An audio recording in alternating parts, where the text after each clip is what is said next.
It's just a green screen behind us. But no, it's not. This is beautiful. It is. We can't green screen all of that. No, this is one of the awesome, beautiful places. Thank you for being here and choosing it. Sorry, go ahead. Back to you. Yeah. Open the eyes of my heart, Lord. Open the eyes of my heart. I want to see you. I want to see you. I'm here with Al Lowry today, a friend from Orange County, California, and we happen to be here in California. I was out here for a conference, and we are at a Saddleback Retreat Center, San Juan Capistrano, the Rancho Capistrano, I think it's called. And we actually have behind us, this is the tree that was on Rick Warren's book, The Purpose-Driven Life. That would be a nice little scenic background, but that was 40 years ago that Saddleback started. And really, Al was there. This was the anniversary just a few weeks ago. But Al was there in those beginning days when we were just a few hundred people at the church. It had just started. And I've known Al for the last 20 years. And we met, actually, it was an interesting story that I'll say for another time. But he read about our ministry in USA Today. And he got on our mailing list. And we corresponded. He's eventually become on my board of directors, but more importantly, just a good friend of mine. And we meet once a week on video chats with another guy, and we just talk about life. And I just love Al. I wanted to ask him some questions that I thought would be important to you, because he started a ministry at Saddleback back in those early days that really you could start anywhere. You could use your gift. You could multiply this. You could replicate this in other ways, other places. But he started a ministry with guitarists. They could probably do it better than me. You could take it and run with it. Stand on the shoulders of giants here. But he started a ministry with guitarists. He started actually leading some worship on stage, on the main stage with Rick Warren and preaching, and you were on the worship team at the time. And but then as the church began to grow, they needed to do more with the worship on stage. And Al started a side ministry that really incorporated more guitarists, and you called it what?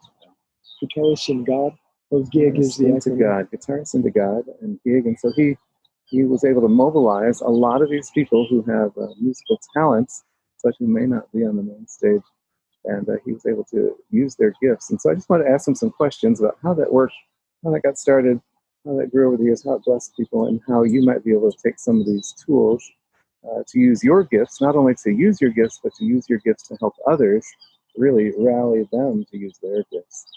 So what was the impetus for starting this ministry? What was sort of the trigger point, and what was the need that you felt or saw?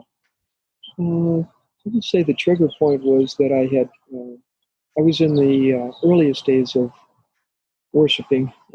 We used to practice in a garage. It was regular, like most churches in the nation. Garage band before there was a Mac. Before it, yeah. I wish I would have gotten that garage band word itself. But at any rate, I played on main stage, and as the church grew, like Eric said, there was a few hundred people when I started. As it grew, and we were doing more and more services, and we were also bringing in better and better musicians were coming in, and I felt a lesser need to be playing, and also to be playing multiple services. I asked the worship leader at the time, Rick Muchow, who was my mentor. He came in 3 weeks after myself, and he's retired now from it. But at any rate, I asked him, I said, "Hey, Rick, do you think I could start a group of guitarists just that we could get together, I guess, in a way as a club?" I didn't even know what I was asking for. So we called it Guitar Worship. And on a Sunday morning in one of the little rooms, we put it in the bulletin, and a lot of guitarists came in. And so it was more like a gathering of, hey, let's learn mostly these worship songs and just kind of hang out together. So that was how we started out, and before we grew into some of the purposes of what we ended up doing later. That was our initial meeting. So that's got you going, and then you your kids grew up with Rick's kids, and you did a lot of music with some musicians who really did a lot of worldwide big stuff. And at the same time, you were doing a ministry that was really reaching some people in the local community who may not have had any kind of worship experience if you weren't there for them. Talk about how the ministry evolved to where you then began serving people with this gift. Well, the place that it really evolved was when a gentleman from Willow Creek Church, from your hood, Illinois, Chicago, came to Saddleback, and it was to start a small groups ministry. He started the small groups, which is what people are doing all over the world now. It's an important factor of our church for sure. So he helped start the first small group at Saddleback. He started the small groups, and at that time I was playing, doing midweek service. We had a really great spiritual leader who's a pastor now, named David Bartolo. And we were doing midweek service, very popular, and it was going strong. Then when we started the small groups, or just as we were starting them, we stopped having small group on Wednesday night, or worship teams, which was a little confusing to me at the time, because it was kind of like my favorite place to go, and it was just so worshipful. But the intention, it was a bigger purpose. It was realizing for us to grow as a church, we had to also go to small groups. So as the small groups formed, one aspect is to have you have different aspects of your small group, and one of them was magnification. You should have someone designated to just sing a couple of hymns or whatever you're doing when you have your meeting. So I thought, okay, I'll do that within my own small group. Then I thought, well, maybe I could use the others that are in there, and we could transition from being sort of this club of just getting together playing songs into maybe doing some ministry. So I said we could come to small groups. We could come to your small group, your own Bible group, and do some worship. So I had myself and different teams from. That's when we created the name Gig. I think I thought, oh, we got to have a name for it too. That's a little catchy. So I gave it the name. Went from that worship musicians to Gig, and we started going into people's homes, which was quite a delightful ministry because people embraced us so with so much love and food, cookies, a lot of cookies. And they were thrilled to have you because they got some live worship. Yeah, they were led in worship by someone who's right in front of them. They may have been disappointed after they heard us, but we already had that. We had our cookies, so we were covered on that. But it was like, oh wow, somebody from worship is coming into our humble home, and that was a big blessing. That was a huge blessing. I knew it was blessing them. That was the first time I ever felt such a strong ministry blessing because we were just playing our music, and we'd come in, and sometimes I'd go to several. So part of what inspired this also is that we would go out at Christmas time and just do caroling like many people do. We'd go to some homes and this and that and do Christmas caroling. So I took the Christmas caroling idea, and then we just did worship in homes. And so that kind of catapulted us into going from sort of a club into a ministry. So all of a sudden you've got this bunch of guitarists that just want to play guitar. They just want to play. And then you sort of launch them into serving opportunities. And launch myself. And yourself. And yourself. And you saw great blessings from it. And then you started just continuing to get together, and you provided for other venues. And over the years you expanded not just to people's homes, but we did. We started, I think that was something that, well, it's one of the things I'd encourage all churches to do that are big churches. Your own church, for instance, obviously you have fantastic musicians all over the place that are not on the stage. And they often don't know what to do. They just assume, well, either I can't make the worship team, or I just don't have time, or that's not my calling. So this ministry idea model has a lot of variance to it, and it can be done a lot. We learned a lot of things over time. So we went from doing the small groups, then the church itself knew about us more, and they would have us come in to do music for the Bible studies. We've done a lot of that. So I would have to say that we went from we went from being sort of outsiders and just playing. All of a sudden, we stepped into doing ministry. Not missions yet; that came later. But we started ministry, so we were worshiping within our own church, or many things that they called us, and do meetings. We come and do the music before the meeting and all that. So that was our next step. It's really a good way to mobilize a lot of people's giftings who weren't going to make it on main stage or didn't have the time for main stage or whatever reason, and they could go out and you started going to the nursing homes, retirement communities, startup churches over the years, Spanish-speaking churches. You started providing worship for lots of things. Well, that was kind of our next step. Like I say, that would be phase 3 or 4. It was. If I have to break it down, the next thing that happened was that I had a fella come into one of our meetings one time. I'd heard about him. His name was Sam Parsons, and Sam, I'd heard of him from some people, and I was really curious on what he was doing. He was going out to homes, a lot of elderly homes, and he would go in and just play. Not private homes, right? Retirement homes, yes, different types of hospitals and things like this. So I asked him to come in and talk to our group. It was around Christmas time. So Sam came in and he spoke to our group, and he brought in a few songs that he was doing. They were secular songs, old ones that elderly people would know. And he said, "You Are My Sunshine." He says, "Here, you need to learn this song." So we sang "You Are My Sunshine," which, by the way, has some pretty dark words to it if you listen to the whole thing. But at any rate, it's got that catchy chorus. And Sam talked to us, to our group, and he said, "I know a lot of you guys are going out and doing, you're doing Christmas caroling, because it was the season for Christmas caroling." He said, "I want to challenge you to do something." So he said, "I challenge you. All these homes are filled with people singing from all over the place, just coming in at Christmas time. I challenge you to go in on Christmas morning and come in and do some worship with people."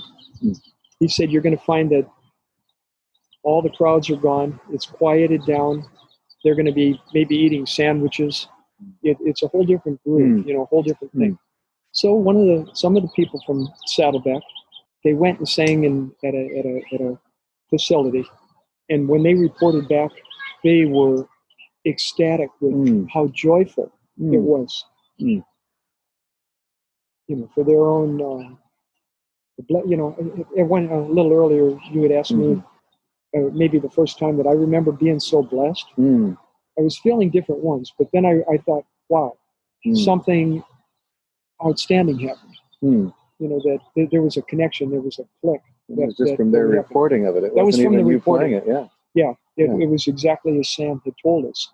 So from that time, we sort of, I call that our missions stage, where we left, we went outside of the church and started ministering in that way, in a lot of different ways. But those facilities were they're a great place for a lot of reasons. A lot of reasons to. So the mission stage and really going out. Yeah. Then you actually did overseas kind of missions, and you provided worship for mission trips and things like that. Well, that was international. Okay. There's another one. Stage. All right. Yeah. Well, we have another stage here. I didn't realize, but the biggest part of that was, we would try to sort of help train people when they were going to go out to overseas. And what happened was, originally with myself, I had a good friend. He was in my small group. He's like the missions guy. He was the Saddleback missions guy, and everyone went through him to wherever they were going. His name is Steve Rutenbach. And Steve he said, Al, I want to bring you to Ukraine. I said, okay, I'll go. Where is it? You didn't know where it was on a map? Yeah, just like another Okay. place. Yeah, I wasn't the only one.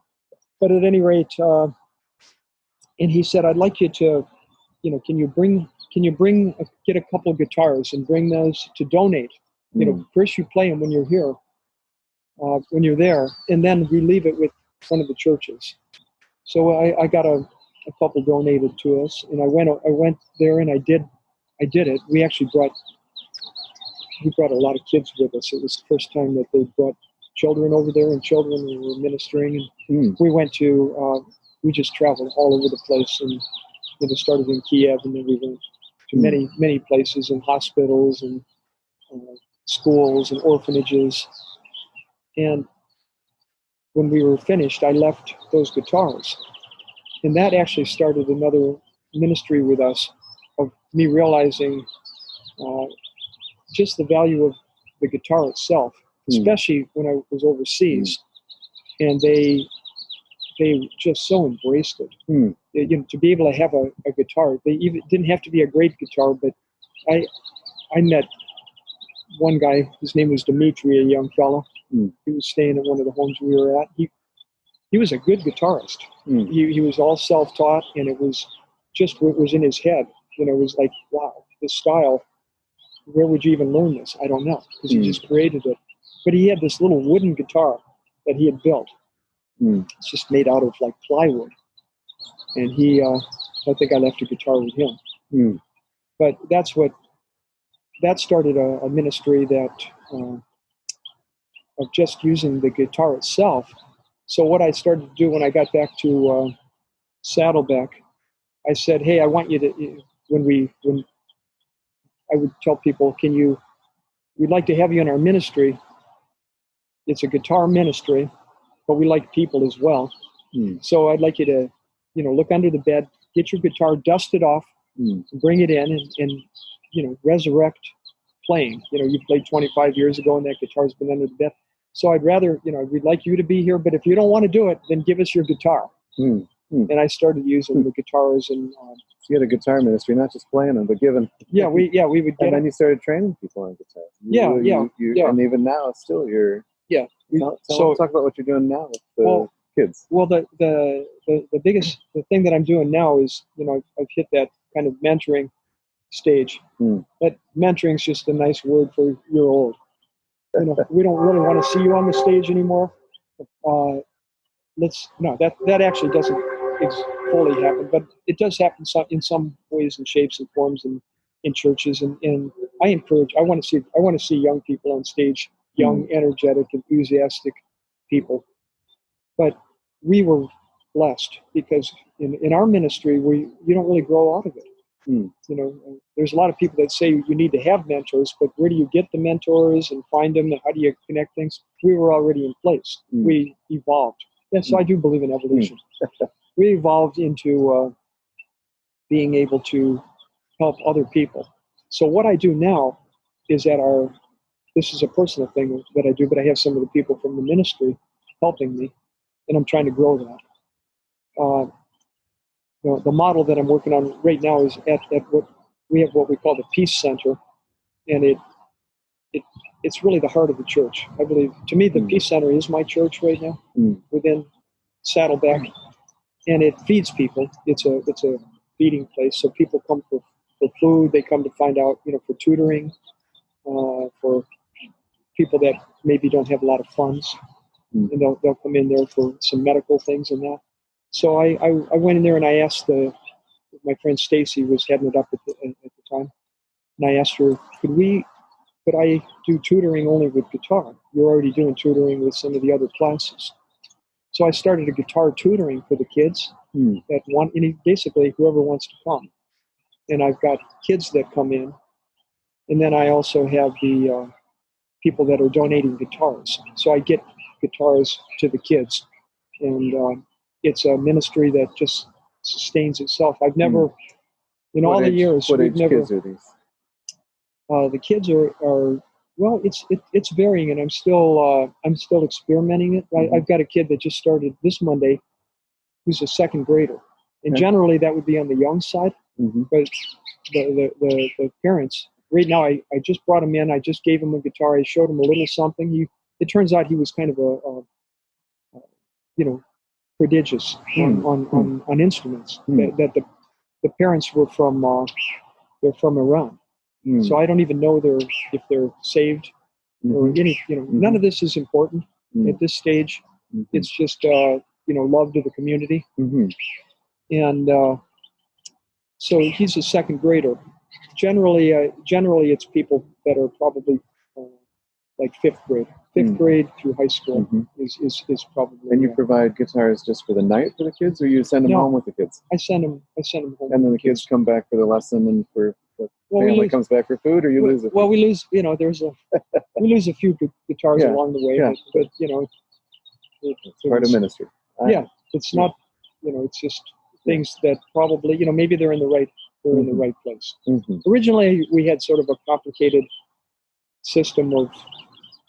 My friend Stacy is she's a lot. Well, I was going to say a little more organized than me, but she's a lot more organized. She's organized. That part alone says it. But Stacy, she was checking them out. She'd take like a $40 deposit, and then they return it, and she'd give them the money back, or they could use it towards something else later. But I'm not great on paperwork, so I just say, if you think you need a guitar, then here's a guitar, and I'll get another one somehow.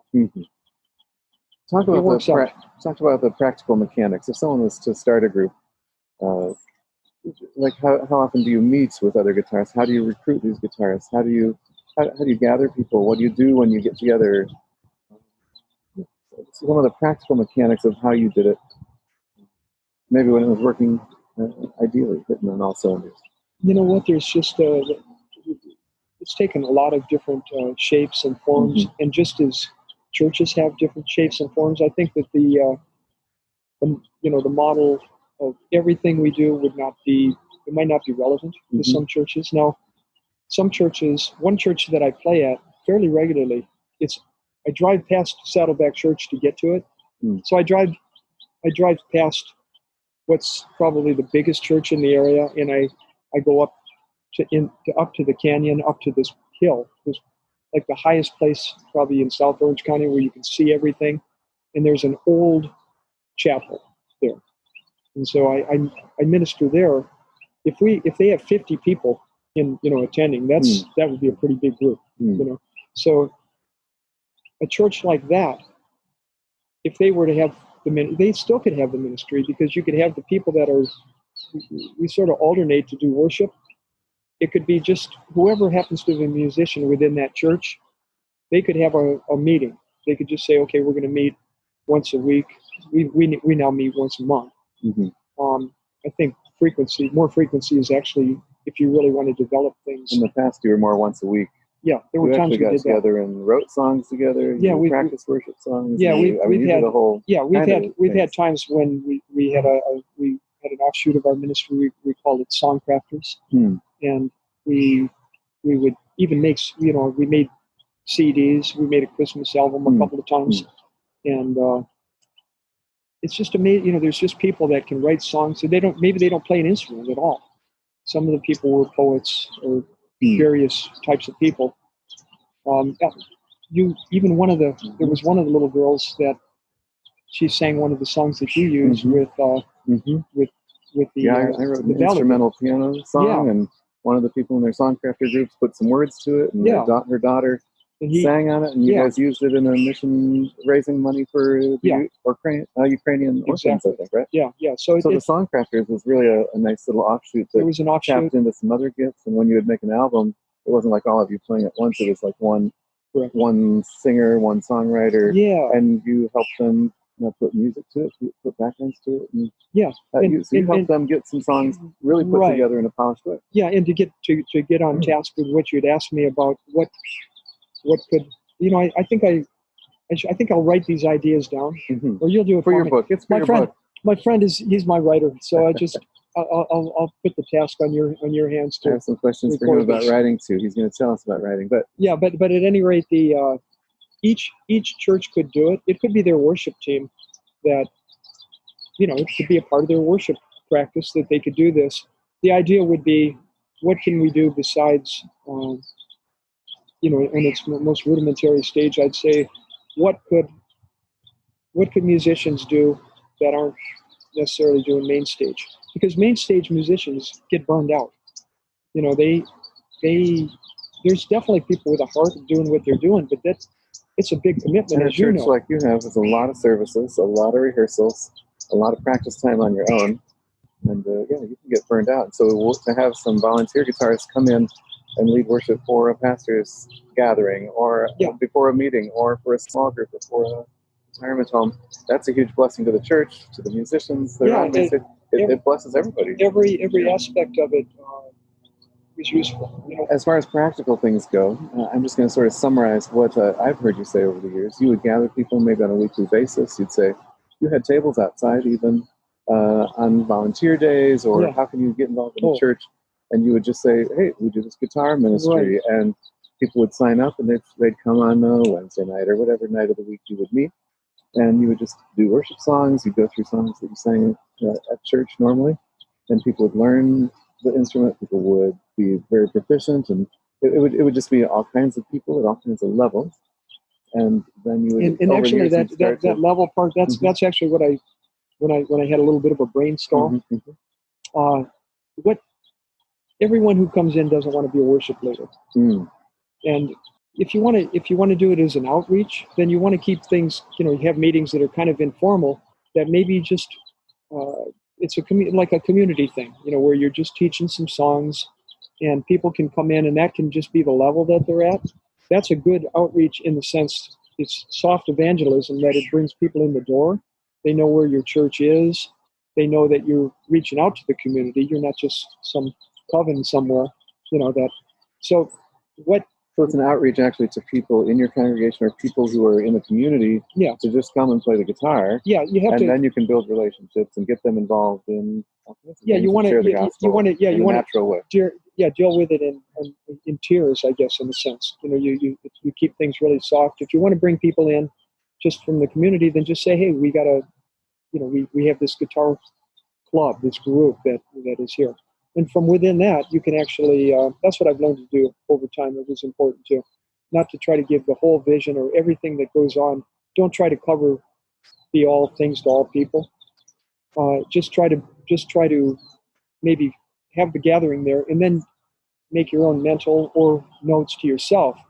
And then maybe you contact people and say, what would you like to, come out and play out and do this next stage? Or you find out what people are about individually. And then it's not hard to start. It's not hard to start a group. People love playing guitars, and lately we've added ukuleles, which are super popular right now. And that it's a good way to bring in people. So many churches struggle. I know a lot of there's people here that are struggling with how do we get a worship team up there? All we have is the pastors. He's wearing all the different hats. He's doing everything, and how could we get a worship team? And they're begging people, from other churches or whatever to come. If you go through this way, you can build a worship team. It doesn't have to be all guitar players either. And my son's a prime example of that. He was 7 and wanted to learn how to play the drums, and our worship leader at the time agreed to teach him I said, could you just teach him for 6 weeks? And he taught him, and he wanted to keep lessons and keep going, and he eventually just pulled him on the stage, when he was young, 8 or 9 or 10, and just pulled him on the stage and had him do that with us in the church of several hundred. And my son now leads worship for a startup church, and he's been to Hillsong College and done 3 years of leadership training and worship music training. And anyway, it was a great way to get him involved, use his gifts, develop his gifts. So how are you going to get these new worship leaders? Well, you train them up. You train them up. Like I say, I'm a mentor. I'm a mentor now. My worship leader called me a tormentor in the past, but we dropped it. Oh, that's great. We at our church we have mentors. We have tormentors. But you can take your pick. But actually, exactly with what Eric had said there, and this is where my heart is now with these young kids that may or may not be Christians that come in for food, or learning or whatever, my prayer is that I'm sitting in front of a worship leader right now. Mm. That I'm bringing, helping either bring someone to the Lord or helping to develop them. So it's a huge privilege to be able to do it. And that's a great perspective, just to see the value in someone and the future in someone and a lot where of the they kids, might be. I got to tell you, a lot of the kids, especially since they're not paying for it. I mean, a lot of these kids, you're going, oh my gosh, what? They're like maybe out of control, or it's. I have to use various means to sedate them. Well, whatever. That's not good to say. But at any rate, my thought is, I don't know why they're here. They don't. There are occasionally, I have more than occasionally, I have somebody there that I don't. It doesn't seem like a good fit, but they're there. So I just feel like the Lord's brought them through the door. I'm just here in front of them. It's face to face with a kid. What can I do? The guitar to me is always, it's not that big of a deal. I try to say we just happen to play the guitars, and it's a tool that allows us to do things but it's not that big a deal. So that's the thing I always try to watch for. There are people that come in and their idea is, and that's what I was referring to a little while ago, their idea might be, oh, good, we'll get in here and then they'll see how great I am, and then I can be the soloist for the worship team. So I try to, they learn quickly. You disclaim that right away. Yeah, I mean, I've had a lot of situations where well, could you get me in front of? No, I don't think I can. I don't think I can get in front of them. So I don't. Yeah, I don't know. Yeah, it could happen, but that's not the goal. Not the goal with what I do. It's not our magnification team training. But it's not to say that they might not go off and start some other great ministry somewhere else, or be the central person for that ministry. Even, my son that came back and just wanted to serve and help out in a worship team, and so he just helped out and swept the stage and did whatever they needed. And eventually they said, we'd like you to lead the whole thing. And as you serve people, your gifts can be door openers. But if your goal is to serve and just help out wherever the need is, that's such a different mentality than I want to be the star on the stage and the big screen. And so you learn. But even so, it doesn't really matter if somebody comes in with that intention. There are other avenues they can follow. If it was a magnification team, they might have to reject that person. I don't have to reject anyone. We are the rejects. You'll take anybody. It doesn't matter. Yeah, I mean, if I might say, oh, you know what, you're really good. Can you teach the group what you're doing there? So you can utilize. Anyone can be utilized. And then the other thing that another point I'd like to make is partly with the songwriting thing that we were doing along those lines, there's people that don't play guitar and they're invited into the group. We had singers that were coming, and then everybody took our acronyms, and even within the church they were the SIGs. And then the percussionists, you might see where that's going, right? I think gig has the best ring. I like gig. It's a nice twist on play on words. So they had the dig for the drummers, but the pigs, whatever it was, that they just took the same acronym. But the beauty is that you could take that singer, and that person, we created little groups. We called them giglets. I forgot to tell you on that. So one day we just randomly, I said, okay, I want you guys to form teams today. So I said, we had a big group at the time. I said, okay, you, and you. I just put them in a corner. I didn't know what, I thought, what am I doing? This is like weird. But I did it. And even more weirdly, it stuck.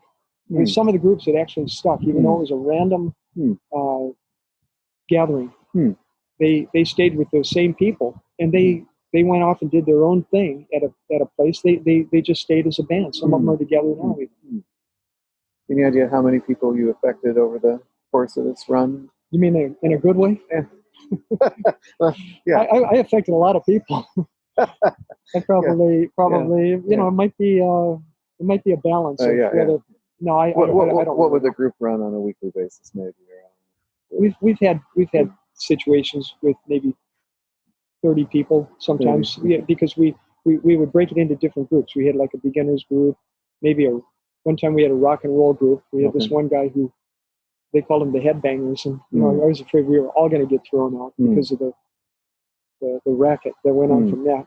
But they stayed with what they were doing, and actually they created a meetup group. One of the guys that was in there created one with bands, and he has meetup groups all over. I mean, way more people than I have involved with my ministry. They'll play out at Skid Row. They'll play at. We have motel ministries out here. They play at the motel ministries. They'll play. It'll be more of a rock and roll kind of a thing. And so it's a different vision. But yeah, sometimes we'd have.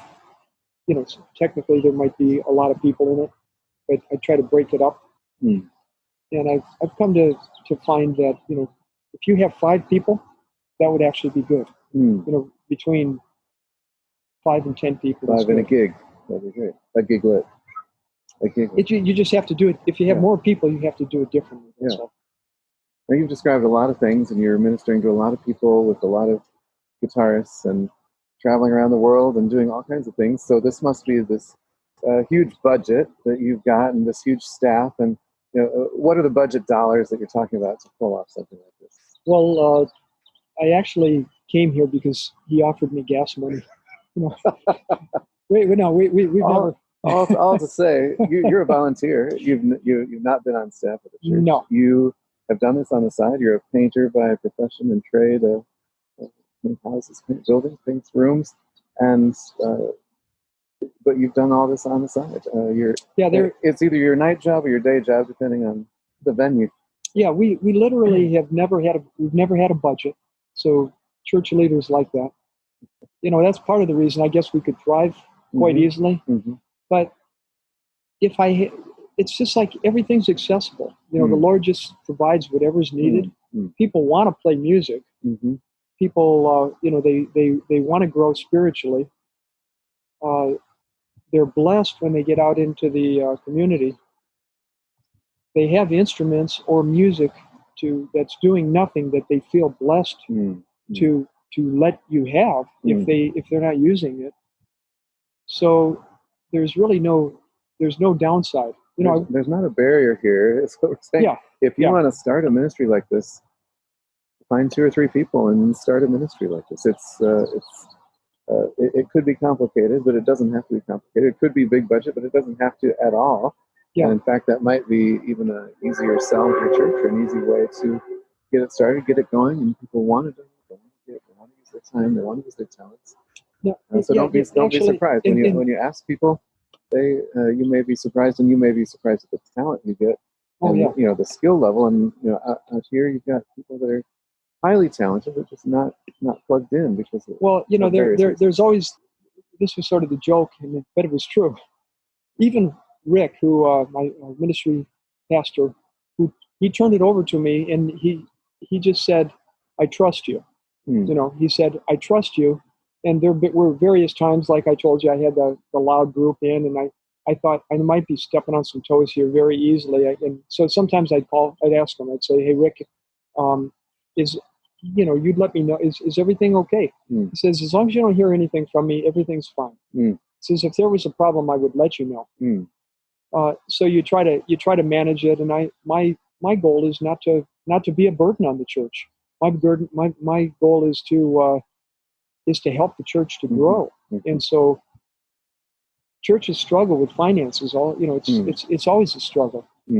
So it's possible to do, sometimes we would have, maybe there would be a donor. Somebody would say, here's $100, or, go buy these guys lunch, and sometimes I'd have somebody in there that was maybe fairly wealthy within the group, and they might have really nice guitars to donate and everything. And I said, well, maybe I'll hang on to that one for you. We don't want that one to get damaged in case you change your mind. So it would be if a church wants to do a budget for it, you could literally go out to a guitar store, tell them what you're doing. They would give you a discount on guitars or books or something. It's not that hard to find someone who will do. In a person more organized than myself, I think that would be a fine way to go. And you also you surrounded yourself with some people that were very organized and could get emails out to people or call people or text people, make sure that everything's covered. Yeah, that was. And so that's partly if that's not your gifting too. If I learned nothing else from Rick Warren over the years, I learned that Rick is brilliant. He's a brilliant speaker and he's pastor, and he is a visionary like none I've seen. That was my inspiration to go to church after not having been to a church in 18 years. Having gone to a high school. We went into a little high school the first time when a friend of mine was dying. That was what kind of brought me into church. I saw some signs on the corner saying, "Hey, we're having church here," and it was in the local high school. So I went inside, and Rick Warren was speaking his message at the time. His wife Kay was the worship leader. She was playing the piano and singing a hymn or something. And the message was called "On Handling Grief." So, as I had mentioned, a friend of mine was sick. He was dying from cancer. He was a 30-year-old friend who worked in a bank, not a construction worker, a smoker, just a guy who got cancer at 30 years old. And I kind of followed him for a year, good friend. And so I went to church that day. It was on handling grief, and on that night, David passed away.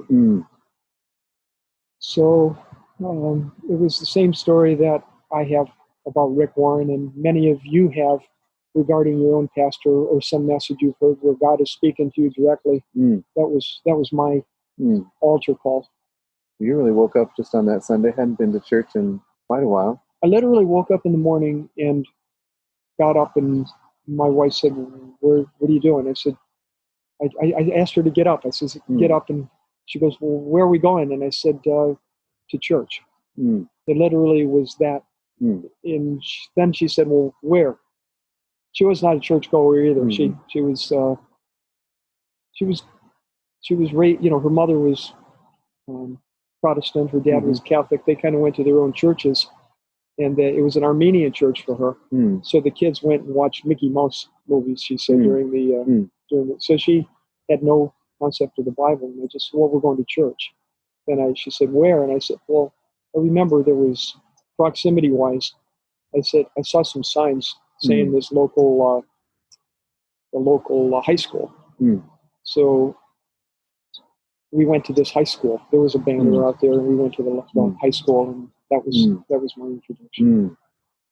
So those prayers of Rick Warren and Kay, and just starting up a startup here, I mean, that's just a testimony in itself of someone just stepping out in faith and going and saying, let's go start a high school. Let's put up some signs and see what happens, see what God does with it. And the Holy Spirit woke you up that day and got you involved. And the Rick Warren point that I had mentioned had to do with he had his assistant, Glenn Crewin, was he was the organized one. I mean, Rick is just, he changes. He'll do a turnabout in seconds. With it. And here's another vision. Here's another one. Well, Rick was there Glenn was there to. He was military. He was just the person who just kept it really together and allowed Rick to grow like he did. So when I realized, Rick's message to us would be, you don't hinder someone's giftedness and don't try to run the whole show. He says, if you, as a pastor, pastors have to wear so many hats and they have to do so many things. If they don't relinquish control, they will just, you'll first of all, you restrict yourself to having a very, you can't grow because you're so busy trying to make your message, trying to clean the bathrooms, trying to be the worship leader, doing everything. So I remember that. And when I started my ministry, I always tried to find a Glenn Crewin. And, so I always had someone who could do that for me. You don't have to write books or publish books or get signed with a publisher. It's the same with his gig ministry, guitarist ministry. And they don't have to have record deals. I'm the little guy. They can bless people. You can bless people anywhere you are. Just use your gift. Start using your gift. would you be able to pray for the people watching, listening?